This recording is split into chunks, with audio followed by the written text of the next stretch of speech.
feature presentation.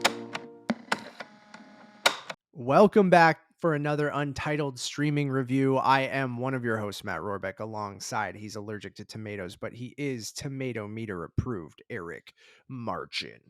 Matt, this is probably just going to end up being a Babu Frick appreciation episode, as the little guy is back in action. Love it. Yes, today we are reviewing chapters 17 and 18 of The Mandalorian. Yes, he's back. Yes, Grogu is back. How? If you didn't watch Book of Boba Fett, you might have no idea, because it didn't even say in the recap. But I'm excited to talk about this with you, Eric. We're going to go... Chapter 17 is already out. So I think we can kind of talk about chapter 17 as a whole. Most people have already seen it at this point. And then we'll go into, we have seen chapter 18, the second episode from season 3 of The Mandalorian, which we will talk about completely spoiler free, but we'll kick it off with kind of our overall thoughts of both episodes. I'm just loving that it's Pedro Pascal season. He's in 2 of the biggest shows on television. He's everywhere. My little baby boy Grogu's back. We get not one Babu Frick, but like 5 of them, which is incredible. And there's a gross little freak that we're going to talk about later that I love, and just overall Star Wars goofiness that I really love. So Eric, how are you today? I'm good, Matt. I'm good. It's interesting because I felt a little bit apprehensive returning to The Mandalorian. I kept putting it off, and I think it was partly because of how good Andor was. I And tweeted the exact thing. Yeah. that quality of television, of writing, of filmmaking has set the bar so high that coming back to something that is more entertainment than anything else, you kind of have a little bit of a hesitation there. And you just mentioning that you tweeted that as well, it's good to know that I didn't feel that I was alone there, because again, you know, the Mandalorian has kind of proven itself, but every season does take a little bit of time to readjust to the tone and get into the episodic storytelling. So it's always good to kind of like slowly immerse yourself in, like an old man sinking into a tub. Yes. Yes. Yeah, I felt the exact same way. And I think I even, I watched these immediately when we got them, which was pretty late at night, actually. And so I watched them at like from 11 till 1 a.m. And I felt the exact same way, where after watching Andor, which was so good, which felt like a refreshing breath of fresh air for Star Wars. Not that I've been a fan of mostly everything that has been done in the Disney era of Star Wars, for better or for worse. I've liked aspects of everything, Book of Boba Fett didn't care for, Obi-Wan felt forgettable. But Andor I loved so much and felt it was such high quality. And it's been so long since, I think, season 2 of The Mandalorian. It's been a couple years, right? Unless you And don't yes, count the Book of yeah, Boba Fett. which we'll get into all of that. That I was also hesitant, and it did take me a while to get into these 2 episodes. I just felt like, oh man, like I loved Andor so much. Can I go back to this type of Star Wars? And I'm glad to say, like, it took me maybe half of the first episode, or maybe even into the second episode, for me to kind of really start to have a lot of fun with it. But if you take them as Star Wars can be many different things, it's ultimately, still involves, the Empire and the Rebels, or your bounty hunters and Jedi, but it can be many different things and many different tones, which I'm kind of starting to really like, where you can have Andor, which feels premium and serious, and some of the best writing Star Wars has ever had, and some of the best character work and ensemble. And then you can have something like Mandalorian, which has that pulpy kind of adventure, kind of episodic nature to it, that has a lot of that Star Wars doofiness. And I mean that in like a good way, where Mandalorian is so good at understanding what Star Wars is and what classic Star Wars, like the original trilogy, kind of was, of using practical makeup and costumes and having puppets and things like that, where some of that comes across as really corny at times, but the corniness kind of adds to its charm. So, that threw me off a little bit, going from Andor, which is very self-serious and very, very good, and Mandalorian is very, very good too. And I had a lot of fun in these first two episodes, but it is a lot of setup. But the stuff I loved most was that Star Wars kind of pulpy adventure doofiness, where there are moments where I'm kind of laughing at it, or the costume doesn't necessarily feel off on an alien creature or something like that, but there's just something kind of funny about it, but it all kind of comes together and works. So, like, I guess I just summed up my thoughts on these two episodes, where it's still, even after that second episode, I still don't, you kind of know where the season's going, but you don't necessarily. It is a lot of exposition. It is a lot of Mando going around and seeing some characters we know, some characters we just met, and doing that. Not necessarily the episodic thing we saw maybe from season one, where each episode was like a new side mission, but it's like setting up a lot of things. It's a lot of setup, is what I'm trying to say, in these first two episodes. But I had fun with them, and it's just fun to see Grogu back with Mando, and just my sweet baby boys back. But also the weirdest thing, if you did not watch Book of Boba Fett, because I'm sure there are people who just love Mandalorian, right? And like didn't watch Book of Boba Fett. And even in the intro to chapter 17, that like previously on Mandalorian, they don't even cover that. And I'm like, how? I don't know. Like, they do cover it in like a line of dialogue in the first episode with Carl Weathers, but like it, I don't know. So anyways, overall, like the episodes. How about you, Eric? Yeah, so to sum it up, a methodical start to season 3 bathes in nostalgic waters of past franchise glory. The episodic structure of the show still has enough goodwill to thoroughly enjoy each and every week. And when you're watching this, you're thinking to yourself, okay, how much catch up are we going to do? You just mentioned, they don't really kind of introduce the plot of this in the recap, and I think you do need a bit of a recap because it has been a while since you've gotten season 2. And if you haven't watched those 2 episodes of the Book of Boba Fett that became the Mandalorian within the Book of Boba Fett, you might be a little lost. But at the same time, after the opening sequence, which is kind of to throw you off a little bit, because you think like, oh, is this sort of like a A past scene flashback, or of yeah. Din Djarin's life being, baptized by the That's way originally of the what I thought. But Mandalorian. then I'm like, this kid doesn't look like he could be younger Pedro Pascal. No, no. But then it turns into Lake Placid, which I kind of appreciated Yeah. as well. But then afterwards, you have the armorer played by Emily Swallow, who's always really good. Like it's always nice hearing that voice and getting that performance.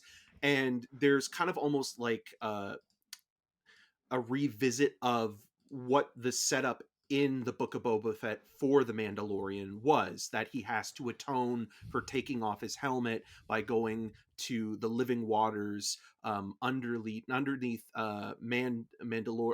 It's Mandalore, right? Mandalore, yeah. Mandalore, and under the mines of Mandalore, which I also find very funny because at one point they mentioned it's underneath the Civic Center, which I think is Yeah. kind of hilarious. But that repetition kind of feels like that's where the insert is for people that maybe didn't watch the Book of Boba Fett, and kind of giving you that recap there where it's like, okay, we're gonna, because why would he come back to have the same conversation with her other than to show her that piece of Mandalore that's been fragmented, and to talk more about whether or not the planet's been poisoned and it's inhabitable still. It kind of feels like there's a lot of repetition because he got everything through the conversations that he had with the armorer in the Book of Boba Fett. So it's almost like for the benefit of those who didn't watch the Book of Boba Yeah. Fett, but also again as a recap. So I think that's where you I get that part. I definitely understand that. I think it's more the Grogu thing, because it was such an emotional kind of send off to their kind of 2 seasons together of being like, I got you to your people, which are the Jedi, and the whole Luke Skywalker, moment at the end of season 2 where he's passed off to Luke. And I'm just, what I mean is, if you came in fresh off of season 2, you're like, oh, Mando and Grogu are split up. He had to give him away to the Jedi. Luke Skywalker came and got him. And you did not watch Book of Boba Fett. And I'm sure most people did, right? Or at least watch those couple episodes, or were told to watch those couple episodes. But I'm also saying those are the hardcore Star Wars people, where I'm sure there are people who just love Mandalorian and didn't know Book of Boba Fett had anything to do with it. Maybe because, oh, he has a similar helmet. Okay, maybe they'll watch that show. But I mean, just jumping back in and just being like, they're back together is like, I don't know. You should have either just called, Book of Boba Fett The Mandalorian and have that be season The 3, Mandalorian because presents the Book of Boba Fett. yeah, I don't know, maybe, but like, I anyways, I don't want to get hung up on that. It's fine. Go watch those 2 episodes of Book of Boba Fett if you haven't. But overall, yeah, like I love that start too. I was confused at what was happening, because I'm like, is this a flashback to when he's younger and starting to do it? Yeah, the big old space crocodile, I was down for. I already mentioned the bunch of Babu Fricks. Like, I just love that, Babu Frick being the one thing I think universally kind of liked from Rise of Skywalker. So just getting, I forget what their race is called, but the starts with an A, I think, right? But just getting a bunch of them, and that is in episode 1, right? Is it? Chapter Or 17, is, yeah. yeah, okay, just want to make sure. But like, yeah, and I just love, even Jin going back to or Din, sorry, Din Djarin. Din going back to the planet from season 1, where you have Carl Weathers. Apollo Creed. Yeah. Carl Weathers there. And just seeing, like, I know there's been talk on the internet of like how much time has passed in between these seasons, and the time jumps don't make sense and things like that. But I guess this does, I think, a pretty okay job of showing that time has passed significantly, and having Carl Weathers be like the magistrate of like this leader of The this High high Magistrate. magistrate. My bad. The high magistrate in Navarro. That's the planet. Yeah. So in Navarro, and just seeing how Navarro's kind of changed since season 1, like, I like going back there. And I think some of our kind of issues with Mandalorian was a lot of stuff felt very bare, and they stayed on only a couple planets, and like Tatooine and Navarro and stuff like that. And there wasn't a lot of like, you know, people, and it just felt, kind of empty in a lot of it. So I like that they do a good job building up Navarro, bringing back Carl Weathers, and having that kind of sequence. Like the IG-11 stuff I even like, of like, he needs a droid, and we knew that he had a bad relationship with just droids in general, so the only droid he trusted is the one that he trusts from season 1, so he wants to get him back. We get that kind of cool sequence when they try to reactivate him, and he comes back to life and wants to kill them. Thought that was good. But yeah, like, again, a lot of setup of needing to go to Mandalore, needing to take this bath.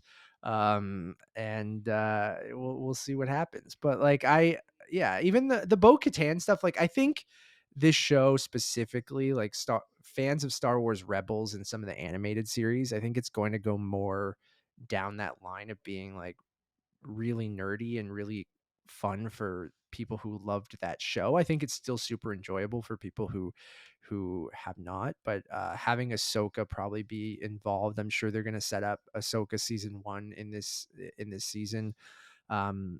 She wasn't in these. That's me theorizing of what they're going to do, but having Bo-Katan seem like she's going to be an important part of this season. But yeah, that first episode I kind of had fun with. I like seeing him in that Starfighter, like from the original or the prequel trilogy. Um, I like Grogu kind of just still being adorable. Um, but you can see him using some of his training he got with Luke with his force powers and things like that. So hinting that, there's more to him than just being an adorable little goof. Um, Back to that Star Wars doofiness is like, I love, there's a moment where Mando has to throw Grogu over to Carl Weathers, and it's so funny because it's just so clearly like the stuffed animal I have back here of Grogu, but like it's just the puppet, and it's like that's what I mean by the Star Wars doofiness that I kind of like, and even the space pirates and all their costumes and stuff like that, and how they talk, the whole Western showdown in Navarro, that's space battle is like it's all really fun. It's really really fun. It's silly, but it's very very fun. So Yeah, I think again, like this is playing more to families than say Andor is, where Andor oh is yeah, playing to the more grown-up fans of Star I Wars like that now. they can do that, right? No, no, totally, totally. But again, sometimes you have to kind of readjust your expectations of that. So when you have Carl Weathers, who I always love seeing, wearing this regal uniform and a cape that's The two being little kind of robots, oh my robots, god. it's amazing. But the it's also droids again the droids a very different kind of style. Or again, like that showdown with the pirates, wanting to have a drink in a school. It's like, sir, this is a school, not a bar.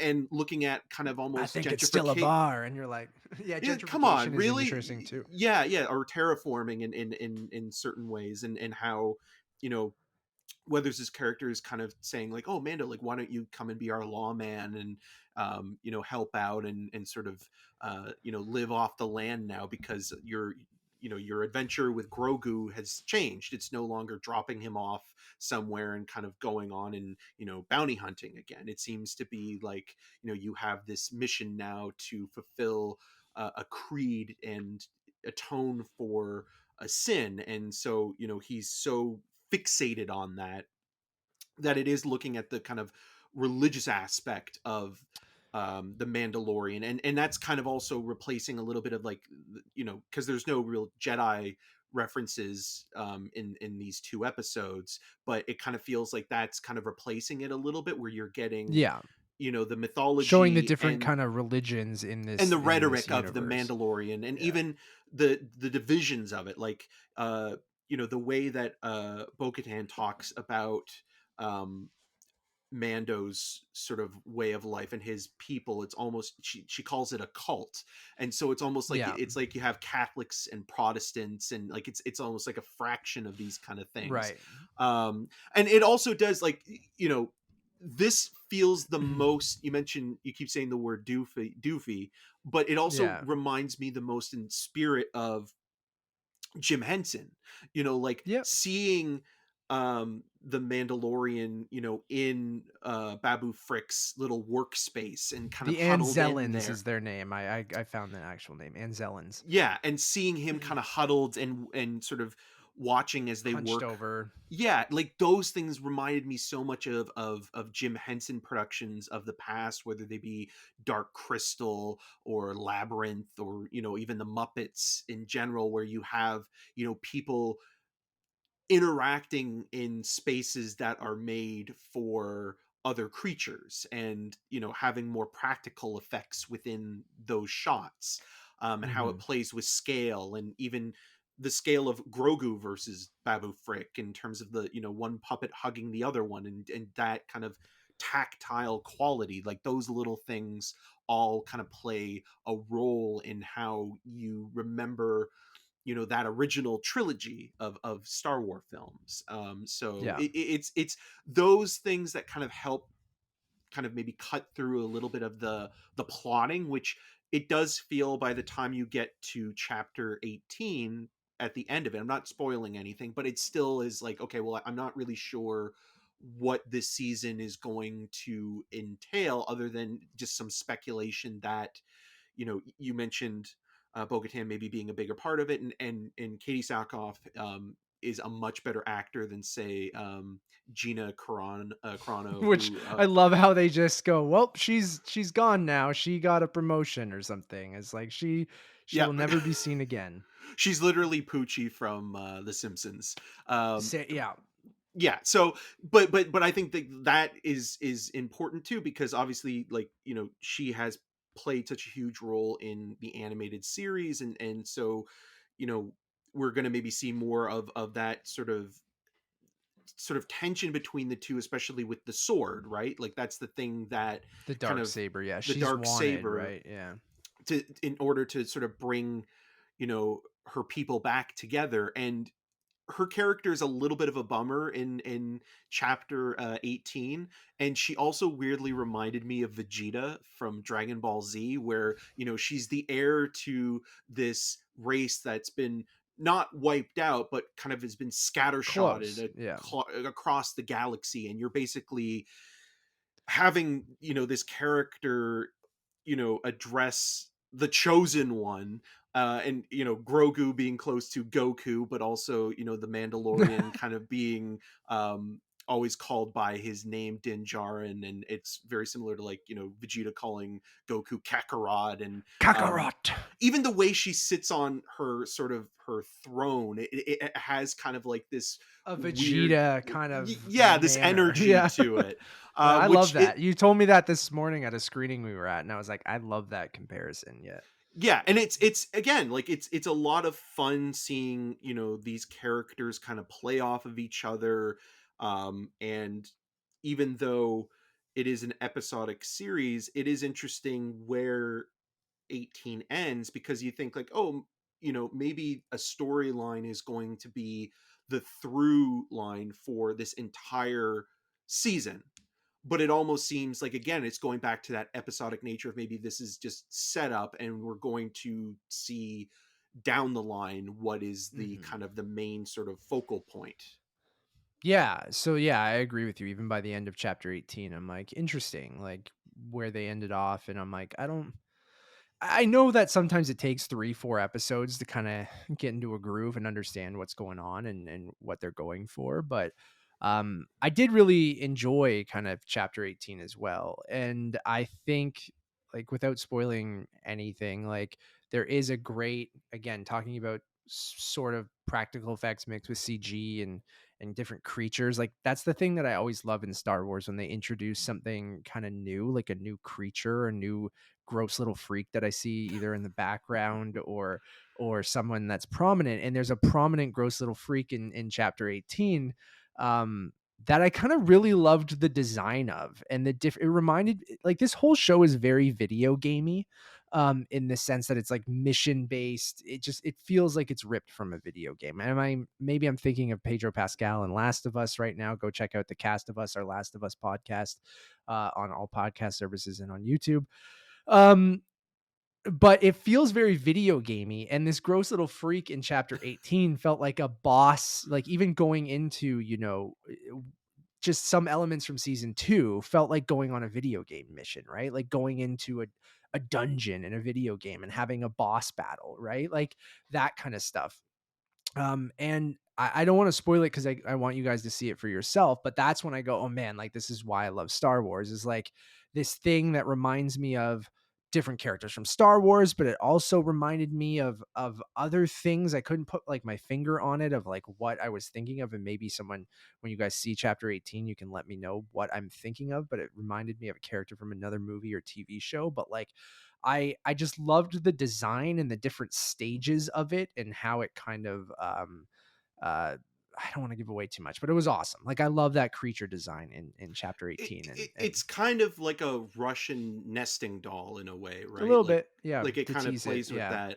Yeah. with that kind of idea. But it is, to your point, like it's really hard to create an interesting creature in this kind of world, because you've seen so much and your expectations are so high when it comes to these designs, because Star Wars kind of set the bar so high with not only creatures but just uniforms and costuming in general, that when something new comes about that kind of feels fresh within the universe that you haven't seen before, it really does stand out. And when it's imposing, because there's something about it as well that I really was thought was quite disturbing.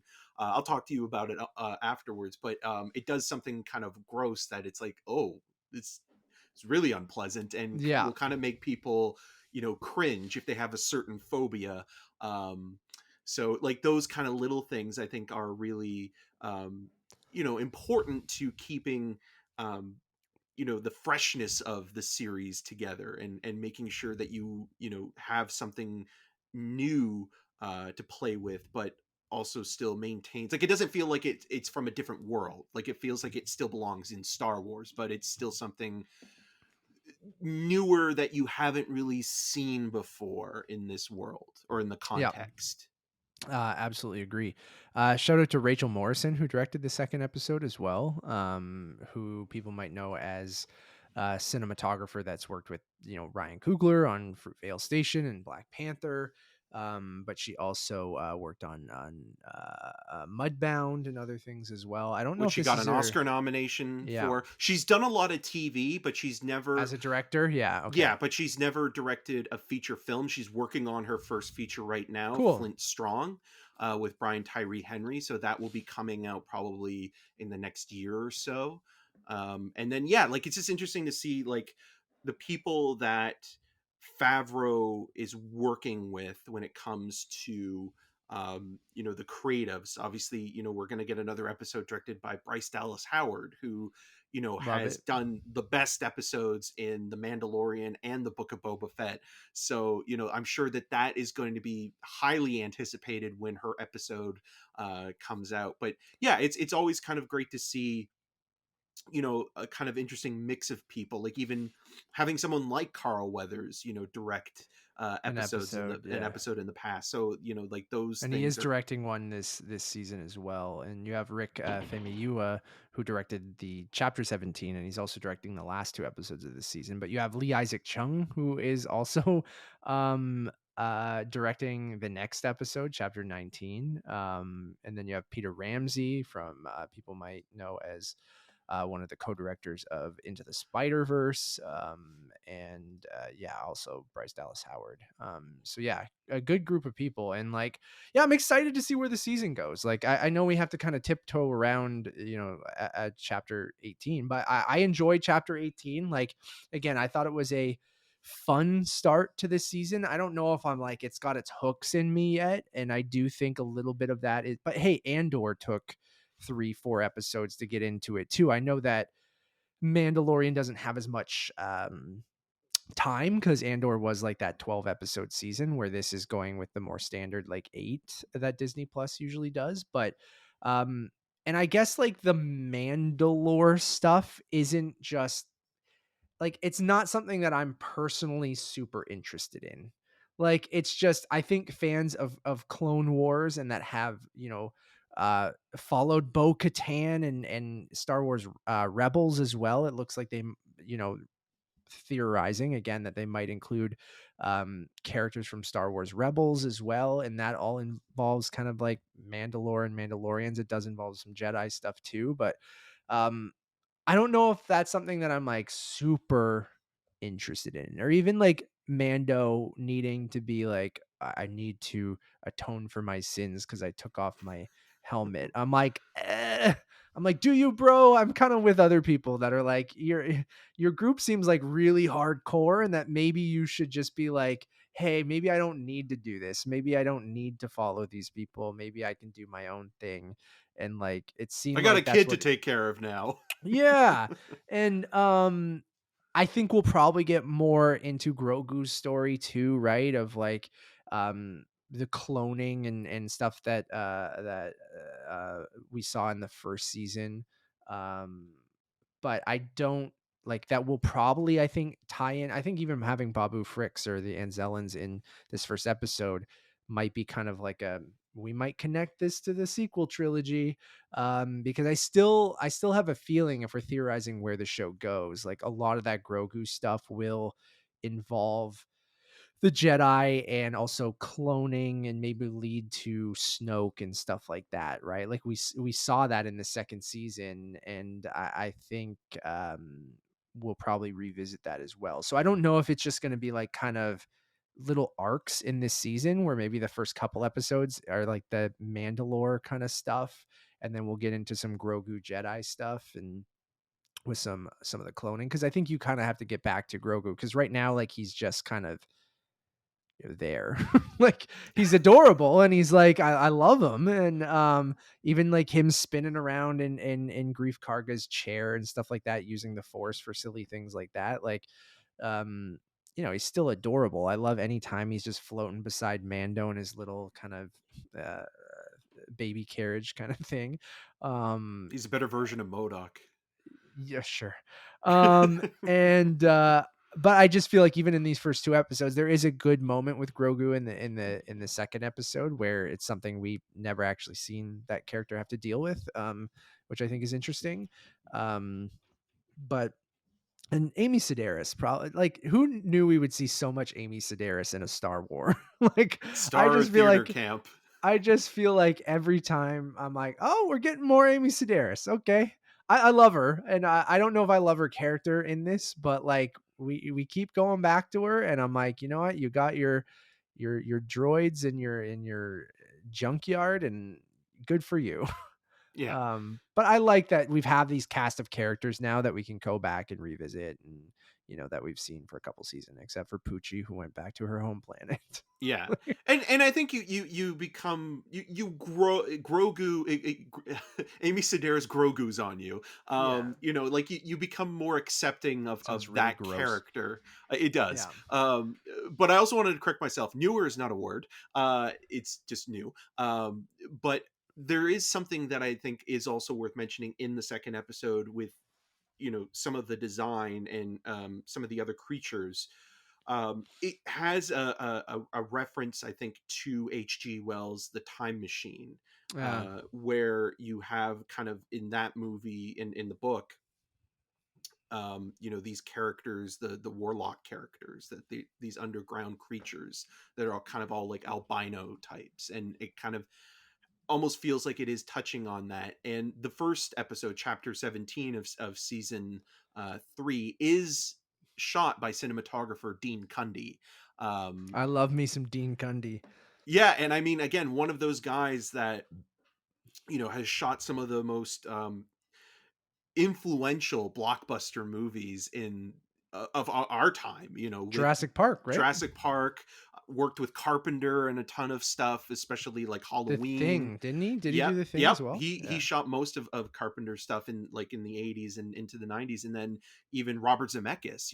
Like it's amazing to think that guy now doesn't have the same kind of cachet that he did back in the 80s and 90s, in the way that he should kind of be held up as a Roger Deakins type, sort of level of status. And you think to yourself, what happened there? And I know we've talked about this before, but like Yeah, I think we the did during Book of Boba Fett, because he yeah, shot a like couple of those, right? yeah, because the last thing he did that was like kind of his big commercial movie before working on the Book of Boba Fett was the Adam Sandler film Jack and Jill. And then he Yeah, that kind of was in fell off the radar. 2011, and yeah, he kind of did the most random kind of movies. He did do that movie, The Girl in the Photographs, that I Which is walked over terrible, during and TIFF, but you would never know it was him. or Home Again with Reese Witherspoon. Oh Yeah, man. very strange, but good to see him kind of having a little bit of a mainstream kind of comeback, because I love seeing his name pop up. And the show looks very modern Star Warsy, if we're talking about the look, which I mean that in like most Star Wars. Like, Andor was a different beast. I know we're gonna keep beating that drum, but like, Andor shot on location, like, they still use special effects and green screens and things like that, but I think you can still tell that this show is shot a lot on sound stages with the volume and things like that. Like, it doesn't look bad. It still looks good. And I think actually the special effects in that first episode, especially in that like dogfight in space with a literal dog man, which I love. Like, He likes to um, drink in schools. yeah. Who brought this up? Oh, Tim Geddes from Kind of Funny said it reminded him of Star Fox. And I was like, oh yeah. I'm like, I'm still with you that I think a Star Fox movie would be dope. Um, use puppets like they did with the original kind of Star Fox things. But I thought the special effects looked good. Just the look of it.